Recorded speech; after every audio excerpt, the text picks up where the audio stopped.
Hello friends, यदि आप तैयारी कर रही हैं चाहे first grade, second grade, third grade या किसी भी एग्जाम की, आपके लिए ये कुछ बातें बेहद ज़रूरी है।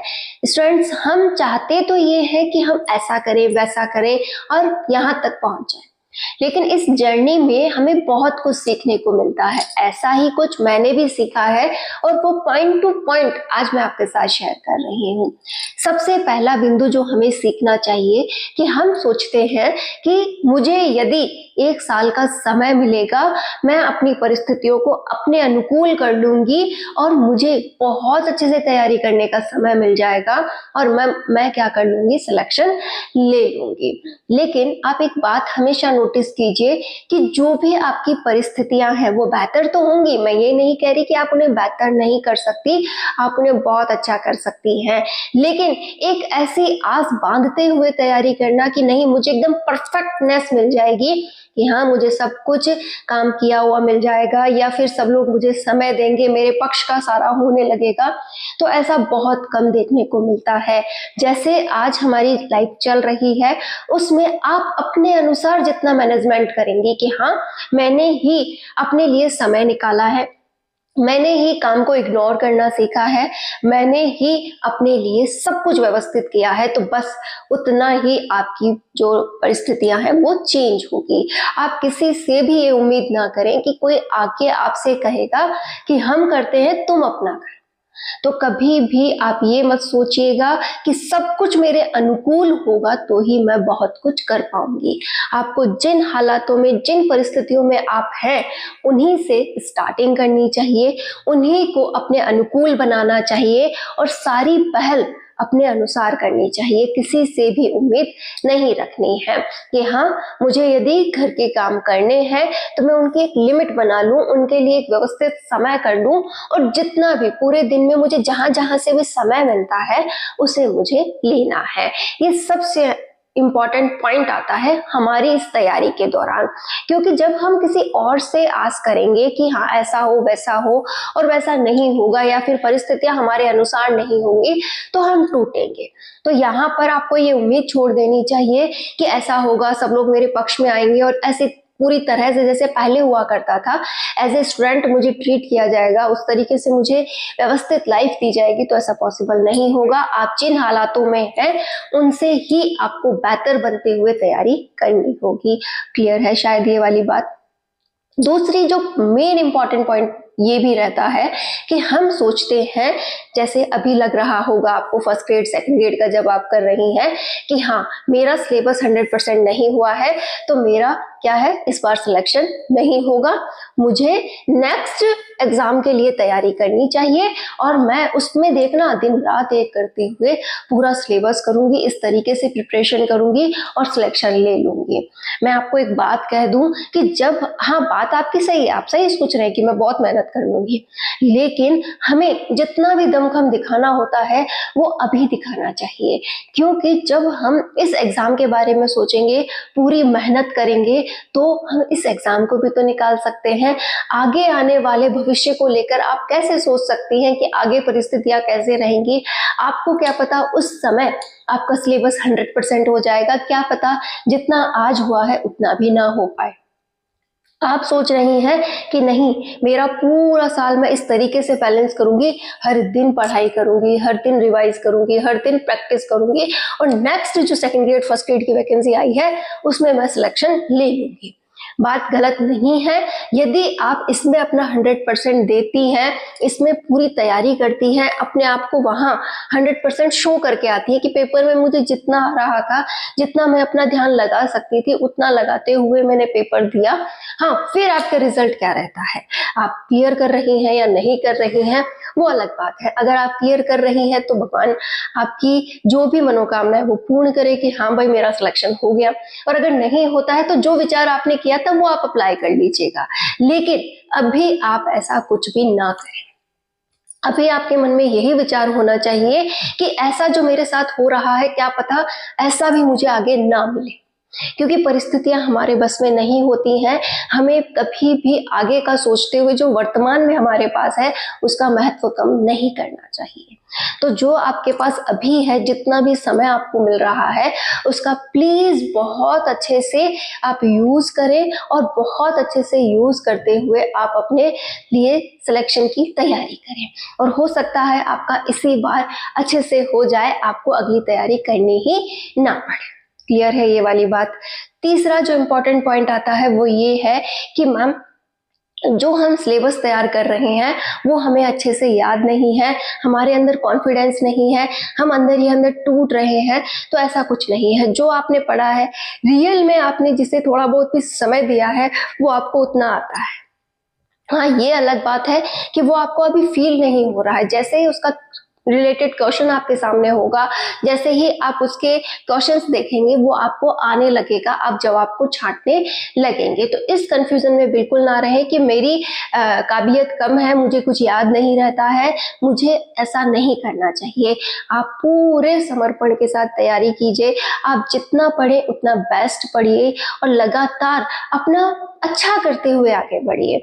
और हाँ, एक बात जरूर ध्यान रखिएगा कि आप हमेशा एक टेंशन मोड में मत रहिए कि नहीं, मेरा ऐसा नहीं हो रहा है, मुझे इतना नहीं मिल रहा है, मैं क्या करूं, मैं कैसे अपने आप को संभालूं, मैं नहीं कर पाऊंगी। ऐसे विचार क्यों? आपको जो मिल रहा है, जितना आप कर पा रही हैं, उसमें खुश रहिए कि हाँ, मैं करूंगी और अच्छा करूंगी, मैं लगातार आगे बढ़ती जाऊंगी, मैं रुकूंगी नहीं। बस मुझे टेंशन नहीं लेनी है, एक खुले मन से, खुले विचार से मुझे मेहनत करनी है। हाँ, टेंशन आप ले सकते हैं, जो कौन से हिस्से की है, वो ये है कि हाँ, टारगेट पूरा हो, टारगेट का रिवीजन हो, टारगेट बार बार आपके माइंड में रिकॉल होता रहे। यही सबसे इम्पोर्टेंट बात है।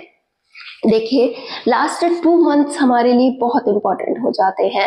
लास्ट 2 मंथ, लास्ट 1 मंथ हम अगर एग्जाम की तैयारी को बहुत अच्छा समय देते हैं, उसे पूरे मन से वापस से रिकॉल करते हैं, तो हमारे लिए एग्जाम को निकालना आसान हो जाता है।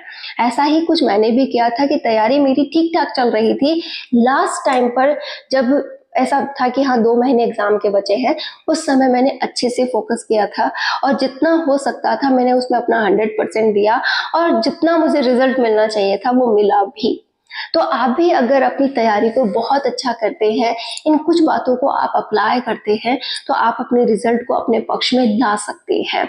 ये हमेशा ध्यान रखिएगा। आप ऑलरेडी एक जॉब कर रही हैं जो कि 24 घंटे की है, कि आप 24 घंटे जॉब में लगी रहती हैं। आपका जो डेली रूटीन है वो एज ए हाउसवाइफ बहुत डीप है, उसे आप ये नहीं कह सकते कि मैं इग्नोर कर दूं। आपको बहुत झुंझलाहट होती होगी, चिड़चिड़ापन होता होगा, गुस्सा भी आता होगा, रोना भी आता होगा, लेकिन क्या करें, ये जो हालात है इसे बदलने के लिए ही तो ये प्रयास है। तो यहाँ पर आप जितना अच्छा कर सके अपने आप को प्राउड फील करवाया करो, अपने आप को टूटने मत दिया करो, अपने आप से ये कहा करो कि हाँ, मैं जो कर रही हूँ बहुत अच्छा है, मैं इसे दिन प्रतिदिन इम्प्रूव करूंगी। यदि मैं डेली 1 से 2 घंटा, 3 घंटा, 4 घंटा पढ़ने का निकाल रही हूँ, तो मुझे इसे बढ़ाना है और जो मैं पढ़ूं उसे मैं पूरी तरह से समझ सकूं, अपने लिए तैयार कर सकूं और जितना ज़्यादा ये तैयार हो उतना ही ज़्यादा मैं उसे रिकॉल कर सकूं। आप यकीन नहीं मानोगे कि जो तैयारी कर रहे हैं, मैं अपनी ही बात करूं तो अगर आप देखें तो जितना पढ़ने का समय मिलता है वो तो है ही, बाकी टाइम भी हम क्या करते हैं, एनी टाइम पढ़ाई के बारे में ही सोचते रहते हैं, उसे ही सुनते रहते हैं। मैंने आप लोगों से भी ये बात शेयर की थी कि जब भी आप बैठ के पढ़े वो समय तो आपका है ही, वो बुक्स के साथ ही बीतना चाहिए। अदरवाइज आप काम भी कर रहे हैं तो अपने आप को बिल्कुल फ्री ना रखें, क्योंकि एक बार किसी चीज को छोड़कर वापस आकर के बैठना मुश्किल हो जाता है। कि आपने पढ़ाई छोड़ी, कोई काम करने गए थे, तो वापस से जब आएंगे तो आप में किसी ना किसी प्रकार का आलस हो सकता है या फिर आप उस पढ़ाई को इग्नोर कर सकते हैं। तो अपने आप को पढ़ाई से जोड़े रखें। इसके लिए आप कर सकती हैं कि जो आपने पढ़ा उसे माइंडली रिकॉल करते रहें, जहां पर आप भूले उसे जा करके देख ले कि हाँ, मैंने क्या पढ़ा था। या फिर आपको कोई टॉपिक पढ़ना है, आप उसकी क्लास सुन लें, या फिर आप कोई सब्जेक्ट वाइज टॉपिक ऐसे रेगुलर सुनते रहें। जैसे अधिकतर समय मैं अपनी बात करूँ तो मेरा जो काम के दौरान है वो इसी के साथ बीतता है कि कान में आपने ईयरफोन लगाए और जब काम कर रही हैं तो आप क्या कर रही हैं, पूरी तरह से वहाँ पर काम भी होता जा रहा है और आप जो सुनना था वो सुनती भी जा रही हैं। अब कुछ लोग कहते हैं कि मैम हमें जो है वो काम के दौरान सुनने में प्रॉब्लम होती है। कोई बात नहीं, आप ऐसा कुछ मत कीजिए, लेकिन अगर आपको ऐसी कोई प्रॉब्लम नहीं है तो आप एक कान से तो सुन ही सकती है। मतलब एक कान को आप खुला रख लीजिए कि हाँ कोई अदर कोई मुझे कुछ कहे तो मुझे अच्छे से सुनाई दे जाए। अदरवाइज हर टाइम कोई आपको कुछ कहता रहता नहीं है तो आपका ध्यान एक कान से जो आपने सुना है, मतलब जो आपका वीडियो चल रहा है उसके ऑडियो जो आप सुन रहे हैं वो आपको अच्छे से सुनाई देगा। आपको वो पॉइंट्स जो आपने सुने हैं वो माइंड में एक स्टोरी के रूप में आपके पास रहेंगे और जब आप उससे रिलेटेड टॉपिक पढ़ेंगे तो वो टॉपिक आपको अच्छे से समझ में आएगा। ये बात बहुत इंपॉर्टेंट है, यदि आप इसे अप्लाई कर सके तो ये आपका समय भी बचाती है। आपको जो बातें समझ में नहीं आ रही हैं वो समझाने में मदद करती हैं। तो ये श्रृंगार भी आप कर सकती हैं। एक अच्छा गले का हार मैंने आपको दिया है कि आप इस तरीके का कुछ भी अपने साथ जोड़ें तो ये आपकी लाइफ को इजी बनाएगा, आपको पढ़ने में मदद करेगा। हाउसवाइफ होते हुए तैयारी करना बहुत मुश्किल काम है, लेकिन इस मुश्किल को ही आसान बनाना हमारी जिम्मेदारी है। हमने रास्ता चुना है, किसी से उम्मीद नहीं है, अपने आप से उम्मीद है। और जितना हमें परिवर्तन करना है, जितना हमें आगे बढ़ना है वो खुद ही के अनुसार बढ़ना है। आप में से बहुत से स्टूडेंट्स कहते हैं कि मैम आप किस में सिलेक्टेड हैं। मैं 3rd ग्रेड में सिलेक्टेड हूँ। मैंने जॉब कब की छोड़ दी है, मैं अब पूरी तरह से एक हाउसवाइफ हूँ। आपको मैं ये जो जॉब वाली बात है इसलिए शेयर करती हूँ ताकि आपको लगे कि हाँ रियल में मैम जो बता रही हैं वो सच है। इसके साथ ही मैं अपने नाम के पीछे किसी भी प्रकार की कोई जॉब नहीं जोड़ती हूँ, क्योंकि जो चीज चली गई है मैं उसे अब नहीं लेना चाहती। मैं चाहती हूँ कुछ बड़ा, और उस बड़े की तैयारी मैं पिछले साल से कर रही हूँ। मैंने पिछले साल फर्स्ट ग्रेड का पेपर दिया था, लेकिन फर्स्ट पेपर के रीजन की वजह से वो क्लियर नहीं हुआ था और अब मैं वापस से फर्स्ट ग्रेड की तैयारी कर रही हूँ और फर्स्ट ग्रेड का जो पेपर है वो मेरा नेक्स्ट मंथ होना है। तो जो तैयारी है, जो भी एक्सपीरियंस है वो मैं आप लोगों के साथ शेयर करती हूँ ताकि आप जो नए नए इस फील्ड में आते हैं, अपने आप को अकेला फील करते हैं, आपको लगता है कि एक मार्गदर्शन नहीं है, अगर हमें वो प्रॉपर गाइडेंस मिल जाए कि हमें क्या करना चाहिए तो हम बहुत कुछ कर सकते हैं। ऐसा अधिकतर महिलाओं के साथ होता है। तो मैं वही कोशिश करती हूँ कि मैं आप लोगों से जुड़ूं और वो छोटे छोटे बातें जो आपकी लाइफ को ईजी बना सकती है, आपको स्ट्रॉन्ग बना सकती हैं, आपको किसी फील्ड के लिए तैयार कर सकती है, वो आपके साथ शेयर करूं। इसी के साथ मैं चाहती हूँ कि आप लोग अपनी लाइफ में आगे बढ़ें, हमेशा सक्सेसफुल हो, अपनी लाइफ का महत्व समझें और लगातार आगे बढ़ते जाएं। मेरी लाइफ का जो भी अब तक का टाइमिंग रहा है वो मैंने अपने अनुसार चलाया है। मैं पूरी तरह से संतुष्ट हूँ कि हाँ मुझे जॉब मिली थी, मैंने जॉब छोड़ी है, वो सब कुछ मेरी वजह से है। मैं अपनी मर्जी से ये सब कुछ करती हूँ और साथ ही साथ अब मैं फर्स्ट ग्रेड की तैयारी कर रही हूँ, उसमें भी मैं अपने अनुसार चल रही हूँ। उम्मीद है आप भी अपने फैसले खुद लेंगी, लगातार आगे बढ़ेंगी और हमेशा अपने आप को प्रूफ करते हुए जिंदगी को खुशनुमा बनाएंगी। तो कभी भी आप ये मत सोचिएगा कि सब कुछ मेरे अनुकूल होगा तो ही मैं बहुत कुछ कर पाऊंगी।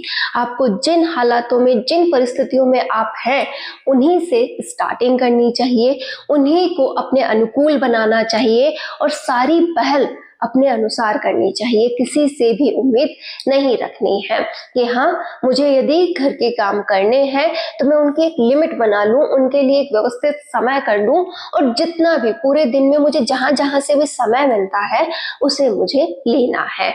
ये सबसे इम्पॉर्टेंट पॉइंट आता है हमारी इस तैयारी के दौरान, क्योंकि जब हम किसी और से आस करेंगे कि हाँ ऐसा हो वैसा हो और वैसा नहीं होगा या फिर परिस्थितियां हमारे अनुसार नहीं होंगी तो हम टूटेंगे। तो यहाँ पर आपको ये उम्मीद छोड़ देनी चाहिए कि ऐसा होगा, सब लोग मेरे पक्ष में आएंगे और ऐसे पूरी तरह से जैसे पहले हुआ करता था एज ए स्टूडेंट मुझे ट्रीट किया जाएगा, उस तरीके से मुझे व्यवस्थित लाइफ दी जाएगी, तो ऐसा पॉसिबल नहीं होगा। आप जिन हालातों में हैं उनसे ही आपको बेहतर बनते हुए तैयारी करनी होगी। क्लियर है शायद ये वाली बात?